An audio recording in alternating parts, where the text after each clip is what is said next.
embarrassed because I want to know what day it is, and he's going to tell us. Hey, good morning, Pastor. Good morning, my friend.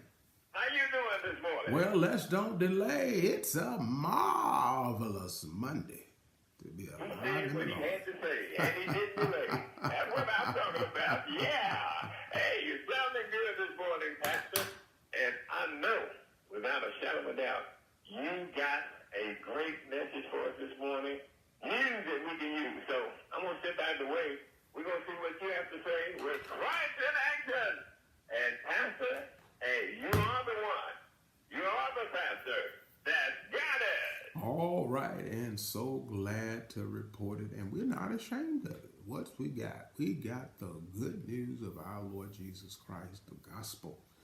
That is the power of God to work in the lives of everyone who will hear the message and receive the heart of the message, Jesus the Christ. For in him the righteousness of God is revealed to us from faith to faith. As it is written, the just shall live by faith. Faith in what God has done for us in and through his Son, Jesus Christ, friend. Man, what a gift that is. And indeed, that is a day saver. That is a life saver. That is what saves and brings us to a life that God planned, purposed, and intended. And it is our faith rested in the Lord Jesus Christ. As the writer says, 1 John chapter number 5, who is it that overcomes but he that confesses that Jesus Christ is the very Son of God? The victory that overcomes the world is our faith. Faith rested in what God has done for us in Jesus and who Jesus is in us.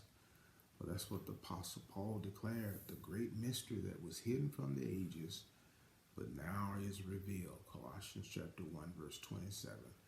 It is Christ in you, Christ in me, Christ in us, the hope of glory. See, that's the history of Christ in action and why we started 3+ decades ago with this truth and this daily that we bring to you, devotional. It was Christ in action, and we continue to bring that good news to you today. And so that heart of the message begins today. Yes, he is the heart of the message, but the difference maker is when you and I invite him into our hearts and allow him then to reign and rule and govern in our hearts. That's why Jesus said in Luke chapter 17, verses 20 and 21, when the Pharisees, the religious leaders of that day, began to question him, will you at this time restore the kingdom to Israel? You know, they were always asking that question. And as many get it confused today with the concept of Christian nationalism and all of the other focuses that we now label as Christian that are simply about my group, my agenda, our political agenda, our religious agenda, whatever agenda, that we have our ethnic agenda, you know, that the kingdom somehow is established when our perceived agenda is unfolding at work. But no, Jesus said, no, the kingdom does not come with observation. And when people said, lo, it's here, there, he said, no, don't believe them. The kingdom of God is within you. It is the rule and government of God in every heart of every human being that will see the utopia, the kingdom, the things that we seek. It cannot be until he rules in our hearts and in our minds and in our everyday lives. That's why it is declared in Philippians chapter 2 that every knee shall bow and every tongue shall confess that Jesus is both Lord and King to the glory of God the Father. May I tell you this? That's not just a Christian message, that is the truth of the ages, and that it is a transforming truth, that it will embrace it. And all of us bow our knees to the Lordship of Jesus, declaring him to be King, that his righteous rule in our hearts will transform each of us and will transform us in how we walk together, how we treat one another. And all men will know that we are his disciples because of the love that we show to one another, because we're loving one another as he loves us. Do you know the love of God? You see, as we grow in the love of God and see and the way that he loves us, the byproduct of that is how I love you, how I see you, and how I treat you.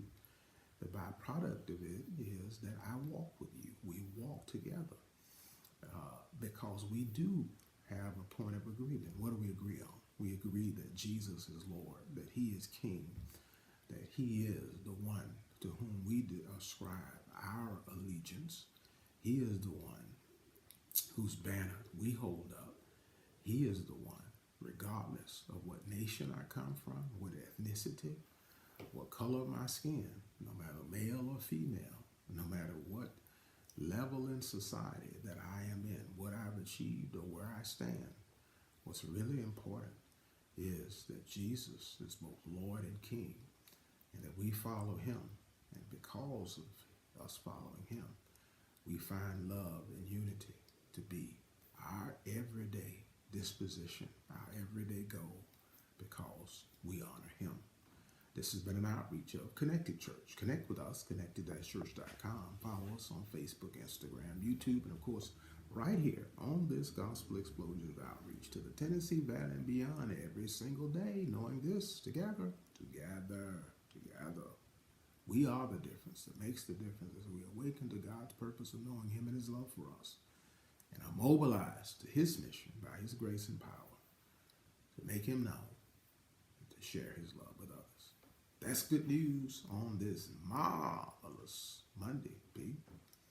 Hey, that's what it is, Pastor, and we appreciate you sounding good this morning. Great message. And we look forward to hearing you again in the morning with another Christ in Action broadcast. You got it, sir. Keep on doing what you're doing. Lord willing, we'll talk to you again real soon. Hey, we sure will. Have a good one now. Bye-bye. All right. Well, listen. We hear his voice. We follow in his footsteps. He's the captain of the host.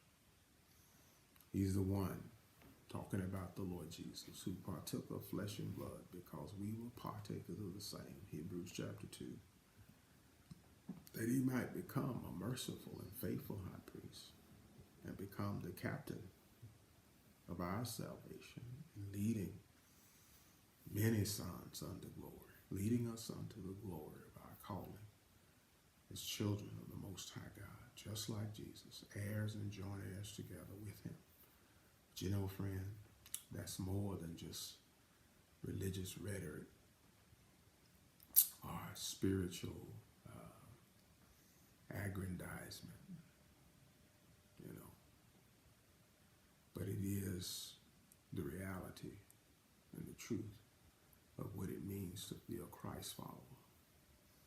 That our hearts are committed to what his heart was. What was his heart? Love one another. I give you a new commandment. Love one another as I have loved you. How did he love us? He gave his life down for us. And if he so loved us that he would lay down his life for us, we too are to lay our lives down for one another. His prayer was unity. Since it was his prayer, Father, make them one, that the world might know that you sent me. Please know that our oneness sends a message. Not oneness in the flesh or in carnal sensory ways, but oneness of heart, oneness that it takes his mind and lets the mind that was in Christ be in us. See, that's how oneness comes. Who being in the form of God did not think it robbery to be equal with God, but took himself no reputation, the form of a servant. May we too, by love, one servant of one another, and not use our liberty as an occasion to the flesh, but by love serve one another. Gotta go. But remember this, on this marvelous Monday, and always, every day of the week, all the time, God loves himself some you. We do too. You matter to God and you matter to us. So have a marvelous day. Be the marvelous person that God created you to be. Show marvelous things to the ones around you. Live a marvelous life, showing forth his virtues and praises. You're authorized by the one who made you and the one who made the day to do exactly that. So keep on seeking the kingdom of God, his righteousness. Do it first always. Let it be your priority. And Jesus promised that he would add all, the Father would add all things to you. So it's his good pleasure to do it. Let it be your good pleasure to receive it. He's given it to you in Christ. Bye-bye for now. We'll talk to you again real soon.